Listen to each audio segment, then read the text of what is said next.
What's up guys? Kumusta kayo? It's me again, Joseph Kate. So for today's video guys, let's talk about BPI credit card upgrade. Ano nga ba? Paano nga ba mag-upgrade ng BPI credit card natin guys? Ano yung dapat natin gawin? Saan tayo tatawag? At saka ano yung mga paraan? Ano yung mangyayari kapag nagpa-upgrade tayo ng BPI credit card natin? Ano mangyayari sa annual fee? At saka ano yung requirements? And then of course, ano yung mga dapat yung malaman before kayo mag-upgrade ng BPI credit card ninyo. Kasi guys, kapag nag-upgrade kayo ng BPI credit card ninyo, magbabago na yung magiging sistema or kasi kung mababa lang yung credit card niyo sa BPI dati tapos nagpa-upgrade kayo into higher tier, so iba na of course yung annual fee at saka yung iba pang perks and benefits at saka kung paano nyo siya gagamitin ngayon. Pero bago yun, nais muna kitang imbitahan na mag-subscribe sa YouTube channel ko kung bago ka pa lang kasi marami pa akong i-share ng mga tutorials, knowledge, and experience of mine in the future. Kaya naman huwag niyong kalimutan mag-subscribe para updated kayo lagi sa mga vlogs na i-upload ko. Yun lang po at sobrang maraming salamat po. So as you can see guys here, to upgrade your BPI credit card, you can use the BPI app or BPI application, which is yung BPI Online. Text the unique promo code sent to you to 0922-110-1742. Or visit any BPI branch. Upgrades are subject to evaluation and usually target specific qualified card holders. So as you can see guys here, you can use the BPI app or yung BPI Online. Pwede mong i-text yung promo code na ipinadala sa inyo doon sa registered mobile number ninyo. Makaka-receive kayo ngayon ng promo code which is pwede nyo gamitin, which is yun talaga yung isi-send nyo sa 0922-110-1742. Kapag naka-receive kayo ng ganon, at least mas mabilis yung BPI credit card upgrade. Or pwede naman guys, visit kayo BPI branch kung ano, mayroong mas malapit na BPI branch dyan sa inyo. Ngayon, let's talk about ways to upgrade your BPI credit card via SMS or application upgrade promo. If you receive an SMS or app notification with a unique promo code, text upgrade space last 4 digits of customer number space unique promo code to 0922-110-1742. So kung papansin niyo guys, nakalagay dito is if you receive an SMS.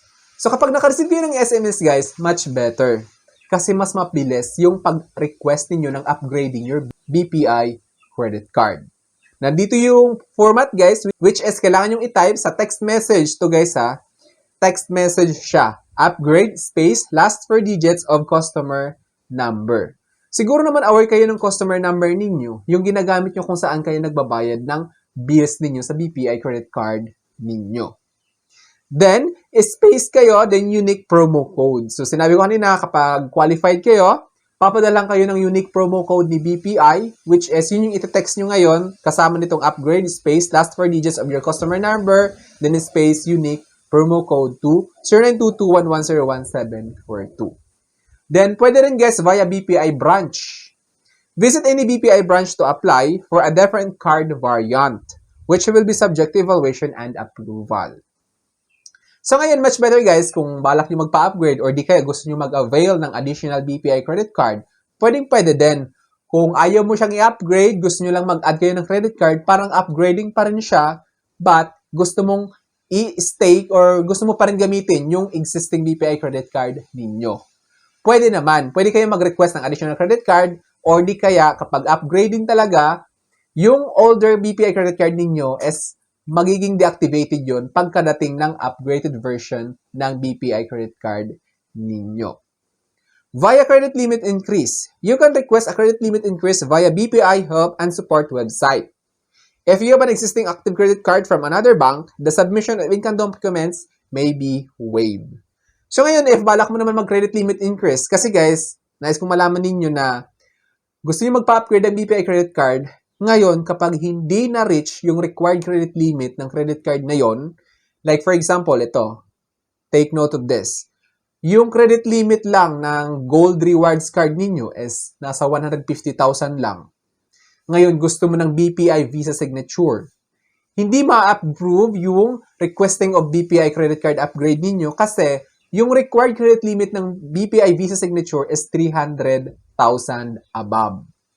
So ngayon, hindi nyo ma-approve, kailangan mo muna mag-request ng credit limit increase para kung sakali ma-approve, mabigyan kayo ng credit limit na 300,000, at least ma-approve yung requesting o BPI credit card upgrade niyo into Visa Signature. Sana naklaro ko yun sa inyo guys.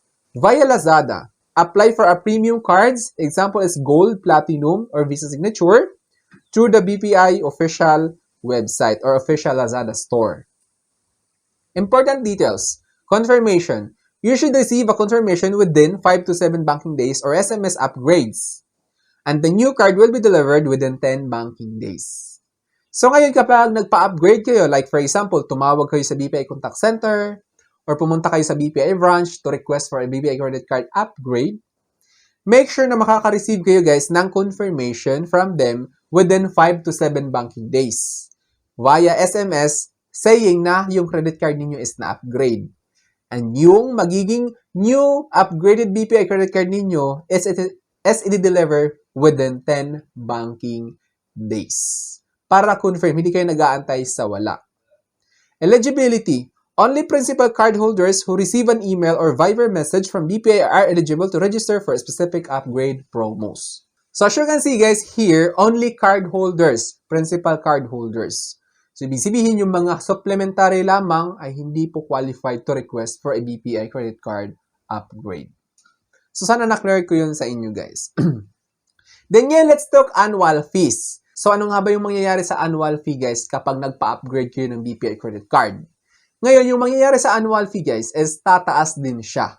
Since from the word itself, upgrade, do not expect na mas mababa yung magiging credit limit nyo. Tataas talaga yan. Kasi like for example, yung BPI Gold Rewards ninyo, pina-upgrade ninyo into BPI Visa Signature. So yung Gold Rewards nasa 2,250 yung annual fee or membership fee per year. Tapos pina-upgrade nyo siya into BPI Visa Signature, yung mangyayari, magiging 5,000 na yung magiging membership fee niyo every year. Kasi yung BPI Visa Signature, yung annual fee niya is 5,500. Then yan, migration. If you are a Pro-Life UK or ONO credit card holder, your card will be automatically converted to a BPI Rewards card depending on your credit limit. So ngayon, kapag yung card ninyo sa BPI or yung credit card ninyo sa BPI is Pro-Life UK or ONO credit card holder, wala kayong ibang choice kundi automatic siya mako-convert into BPI Blue Rewards card. Tapos yung BPI Blue Rewards card naman guys, kapag nagamit na ninyo, okay na, after a year, pwede kayo ulit mag-request ng BPI credit card upgrade. Parang step-by-step process siya. Kasi kapag Pro-Life UK or ONO credit card holder kayo, automatic siya BPI Blue Rewards lang yung pwede yung ipa-upgrade. So yung BPI Blue Rewards naman, yun na lang yung pwede yung ipa-upgrade into BPI Visa Signature, Gold Mastercard, or Amor Mastercard, ganyan. So yun lamang guys. So I think that's all for now. Sana may na-share ko. Don't forget to subscribe for more videos. It's me again, Joseph Kate, that says, we don't have cash because we go for cashless transactions. Bye-bye!